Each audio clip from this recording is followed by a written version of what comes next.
North Korea now making missile-ready nuclear weapons, U.S. analysts say. North Korea has successfully produced a miniaturized nuclear warhead that can fit inside its missiles, crossing a key threshold on the path to becoming a full-fledged nuclear power, U.S. intelligence officials have concluded in a confidential assessment.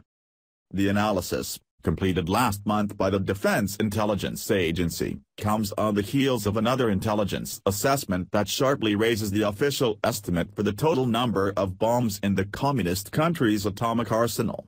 The United States calculated last month that up to 60 nuclear weapons are now controlled by North Korean leader Kim Jong-un.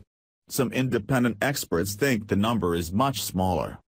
The findings are likely to deepen concerns about an evolving North Korean military threat that appears to be advancing far more rapidly than many experts had predicted.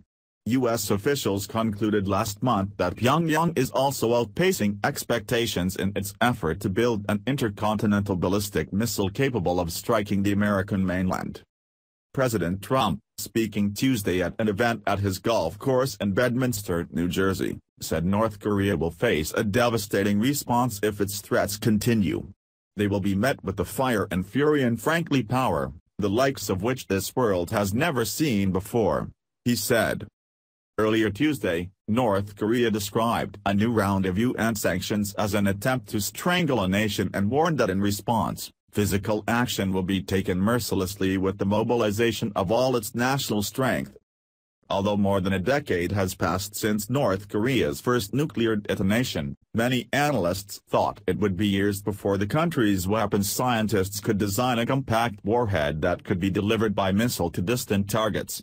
But the new assessment, a summary document dated July 28, concludes that this critical milestone has been reached. The IC, intelligence community, assesses North Korea has produced nuclear weapons for ballistic missile delivery, to include delivery by ICBM-class missiles, the assessment states, in an excerpt read to The Washington Post. Two U.S. officials familiar with the assessment verified its broad conclusions. It is not known whether the reclusive regime has successfully tested the smaller design, although North Korea officially claimed last year that it had done so. The DIA and the Office of the Director of National Intelligence declined to comment. An assessment this week by the Japanese Ministry of Defense also concludes that there is evidence to suggest that North Korea has achieved miniaturization. Kim is becoming increasingly confident in the reliability of his nuclear arsenal, analysts have concluded, explaining perhaps the dictator's willingness to engage in defiant behavior, including missile tests that have drawn criticism even from North Korea's closest ally, China. On Saturday, China and Russia joined other members of the UN Security Council in approving punishing new economic sanctions, including a ban on exports that supply up to a third of North Korea's annual $3 billion in earnings. The nuclear progress further raises the stakes for Trump, who has vowed that North Korea will never be allowed to threaten the United States with nuclear weapons. In an interview broadcast Saturday on MSNBC's Hugh Hewitt Show, National Security Advisor H.R. McMaster said the prospect of a North Korea armed with nuclear-tipped ICBMs would be intolerable, from the president's perspective. We have to provide all options. And that includes a military option, he said. But McMaster said the administration would do everything short of war to pressure Kim Jong-un and those around him, such that they conclude it is in their interest to denuclearize. The options said to be under discussion range from new multilateral negotiations to reintroducing U.S. battlefield nuclear weapons to the Korean peninsula, officials familiar with internal discussions said. At the same time, the administration has been attempting to push North Korea toward talks, but Pyongyang has shown no interest in dialogue. North Korea could cross ICBM threshold next year, U.S. officials warn. Determining the precise makeup of North Korea's nuclear arsenal has long been a difficult challenge for intelligence officials because of the regime's culture of extreme secrecy and insularity. The country's weapons scientists have conducted 5 nuclear tests since 2006, the latest being a 20 to 30 kiloton detonation on September 9, 2016, that produced a blast estimated to be up to twice that of the bomb dropped on Hiroshima, Japan, in 1945. But producing a compact nuclear warhead that can fit inside a missile is a technically demanding feat, one that many analysts thought was still beyond North Korea's grasp. Last year, state-run media in Pyongyang displayed a spherical device that government spokesmen described as a miniaturized nuclear warhead, but whether it was a real bomb remained unclear. North Korean officials described the September detonation as a successful test of a small warhead designed to fit on a missile, although many experts were skeptical of the claim.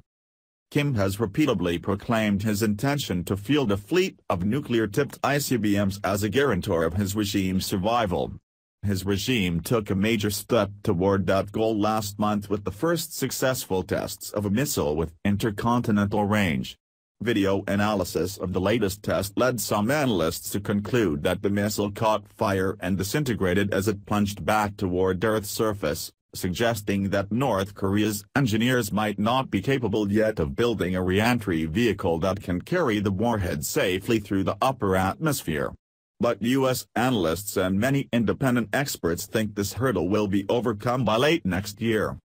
What initially looked like a slow-motion Cuban Missile Crisis is now looking more like the Manhattan Project, just barreling along, said Robert Litwick, a non-proliferation expert at the Woodrow Wilson International Center for Scholars and the author of Preventing North Korea's Nuclear Breakout, published by the center this year. There's a sense of urgency behind the program that is new to the Kim Jong-un era. Although few discount North Korea's progress, some prominent U.S. experts warned against the danger of overestimating the threat. Siegfried Hecker, Director Emeritus of the Los Alamos National Laboratory and the last known U.S. official to inspect North Korea's nuclear facilities, has calculated the size of North Korea's arsenal at no more than 20 to 25 bombs. He warned of potential risks that can come from making Kim into a bigger menace than he actually is. Some experts see Russian echoes in North Korea's missile advances.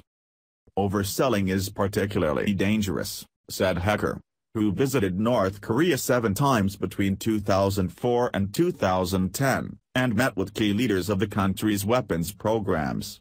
Some like to depict Kim as being crazy, a madman, and that makes the public believe that the guy is undeterrable. He's not crazy and he's not suicidal. And he's not even unpredictable. The real threat, Hecker said, is we're going to stumble into a nuclear war on the Korean peninsula. In the past, U.S. intelligence agencies have occasionally overestimated the North Korean threat. In the early 2000s, the George W. Bush administration assessed that Pyongyang was close to developing an ICBM that could strike the U.S. mainland, a prediction that missed the mark by more than a decade. More recently, however, analysts and policymakers have been surprised repeatedly as North Korea achieved key milestones months or years ahead of schedule, said Jeffrey Lewis, director of the East Asia Non-Proliferation Program at the Center for Non-Proliferation Studies. There was similar skepticism about China's capabilities in the early 1960s, said Lewis, who has studied that country's pathway to a successful nuclear test in 1964.